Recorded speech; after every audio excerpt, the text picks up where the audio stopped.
হাতে চাবি নিয়ে বসে আছে সেজন। তিনি যেভাবে চালাবেন সেভাবেই চলতে হবে। আমাদের আজকের কবিতার নাম একগুচ্ছ চাবি। লিখেছেন সলিল চৌধুরী। উত্তরাধিকার সূত্রে পেয়েছি শুধু একগুচ্ছ চাবি, ছোট বড় মোটা বেটে নানা রকমের নানা ধরনের চাবি। মা বললেন যত্ন করে তুলে রেখে দাও। তারপর যখন বয়স বাড়ল, জীবন ও জীবিকার সন্ধানে পথে নামতে হলো। পকেটে সম্বল শুধু সেই একগুচ্ছ চাবি, ছোট বড় মোটা বেটে নানা রকমের নানা ধরনের চাবি।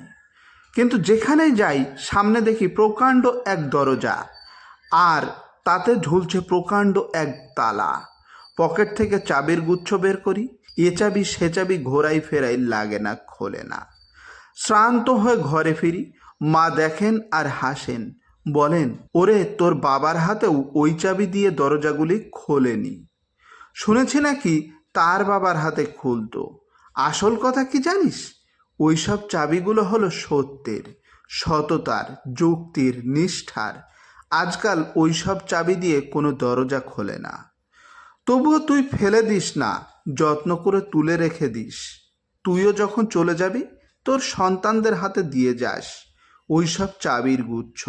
হয়তো তাদের হাতে আবার একদিন ওই সব চাবি দিয়ে ওই সব দরজাগুলো খুলে যাবে।